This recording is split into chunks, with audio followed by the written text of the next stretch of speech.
Hello, my name is Andy and I am the Village Idiot. I'm armed with a car and a GoPro and an unhealthy amount of time on my hands. I'm using that time to attempt to visit every civil parish in England. You're watching the East Riding of Yorkshire series. Together with the unparished city of Hull, it forms the county of the same name. There's 172 parishes here. Which one are we in today? Welcome back to the East Riding of Yorkshire, folks, to a very small place we've mentioned at least twice before. Once in the Withernsea episode, thanks to something to do with its church, and once in the Hatfield episode, something to do with a water tower. Welcome to the very small parish that is Rimswell.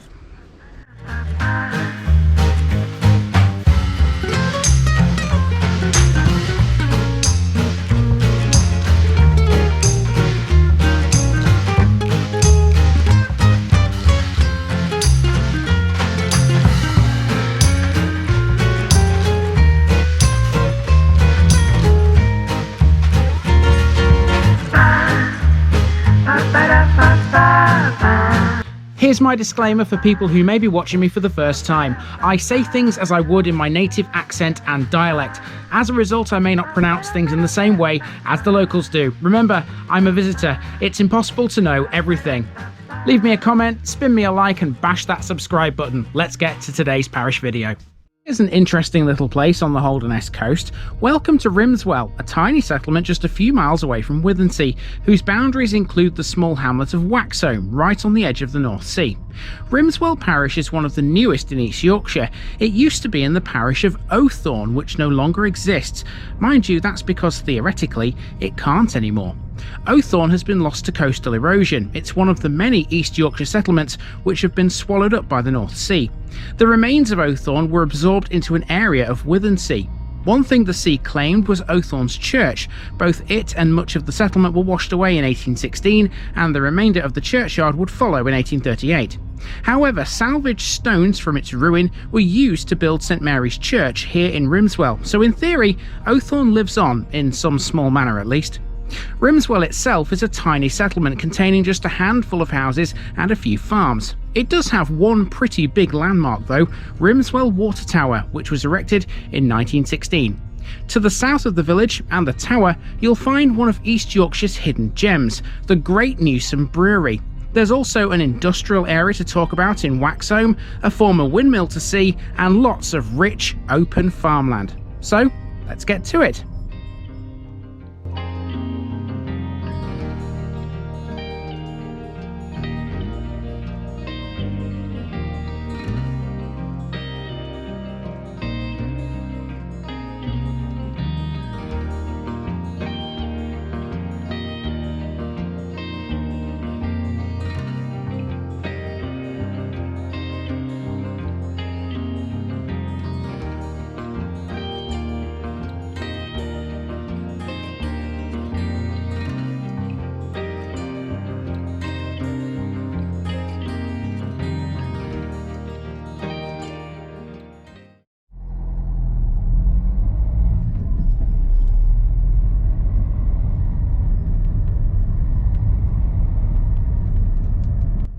We begin with the hamlet of Waxhome, a long straight hamlet that runs between the B1242 just north of Withernsea and the North Sea coast. The name Waxhome means beeswax village, so presumably it was produced here at some point.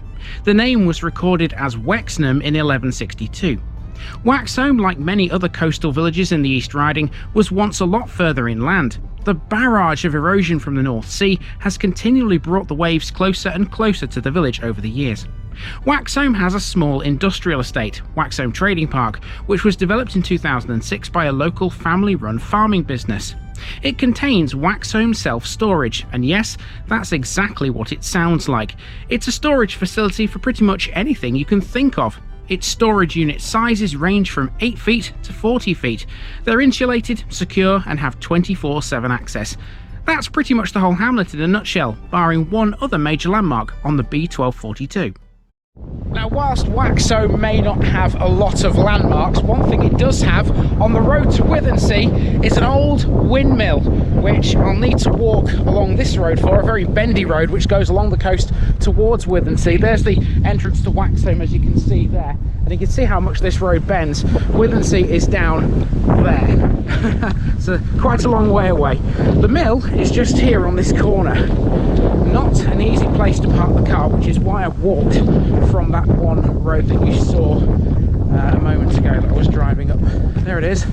There is Waxhome's mill. I'm not going to stand here too long because obviously there's no footpaths out here.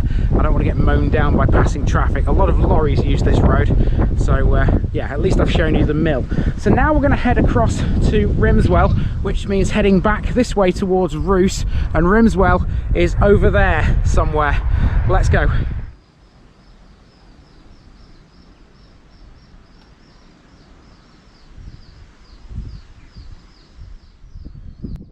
If you don't count Grimston, Rimswell might well be the smallest main village ever in the East Riding. It's a tiny cluster of properties. They're all laid out along this one very rural street, Church Road. Most of the houses lie on the northern side of the road. This row of council houses were built in the 1930s, the last time there was any major development in Rimswell. Tiny it might be, but Rimswell still has a parish notice board. Tick it off, folks, the East Riding is down to 42. A small gap in the hedge to the left then affords us a view across the local fields. There's a big landmark down there. This building is the village hall, although I very much doubt, given its current outward appearance, that it's in use anymore. Definitely still in use is the old telephone box in front of the hall. This has a defib machine and it's the book exchange. Once a wooden building, the hall was converted to brick some years ago. Many parties, wedding receptions and dances have been held in this building. So once you get to this point, the road just sort of runs off into the countryside. As you can see behind me, there isn't really much else to the village. Obviously, when I drove into this place though, there was a street to the right with a big yellow house. I'm sure you saw that on the drive-in.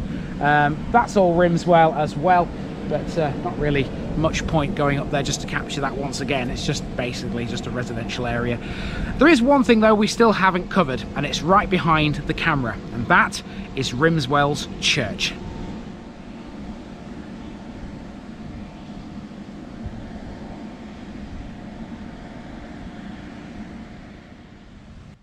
Rimswell's church is dedicated to St Mary the Virgin. Although it looks like a charming little structure, this one is no longer in use. It was built in 1802 and its construction was funded by the sale of the bells and other materials from a former church at Owthorne.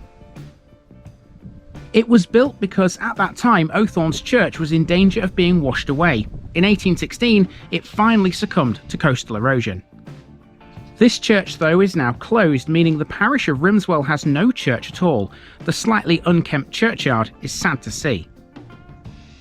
Near the main entrance is a stone which tells you about the former church at Owthorne, St Peter's, which is now in the sea. St Peter's was one of the sister kirks, which you might remember from an information board on the promenade in Withernsea. Some remains from St Peter's churchyard were recovered from the beach and reinterred here. These included 2 gravestones.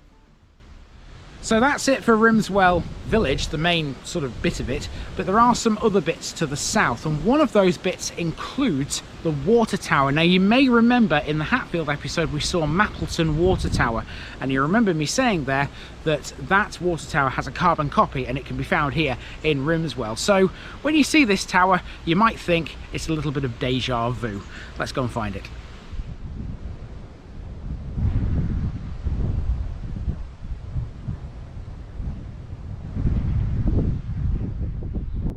This is the Withernsea Rimswell Water Tower, located on the B1362 south of Rimswell in an area known as Four Lane Ends. It's almost a carbon copy of the one we've seen recently at Mapleton. That one supplied Hornsea, this one supplied Withernsea.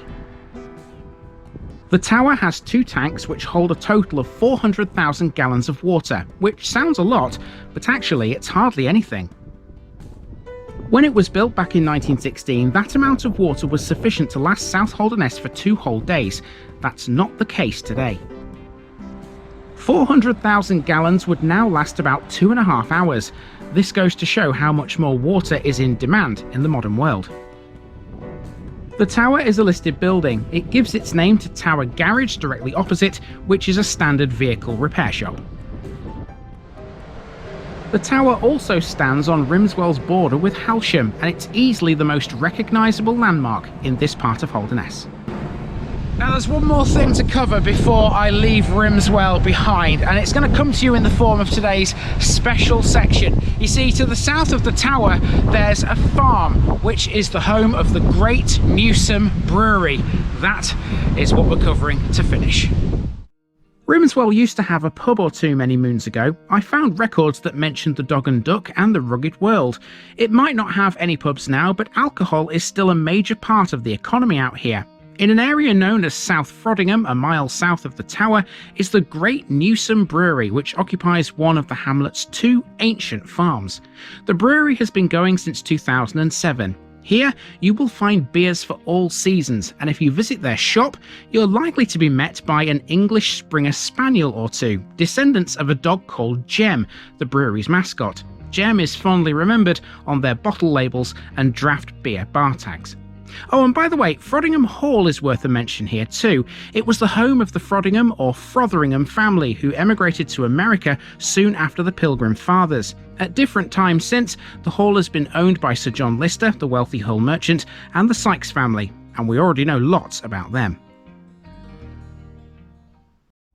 And that's all, folks. Rimswell is in the books, and isn't it a lovely, peaceful little place? I think that's its most attractive feature, its isolation. It's so far away from the world, but it couldn't care less. Join me next week for a similar parish, Rimswell's neighbour, where we'll be meeting another big tower. I'll see you there.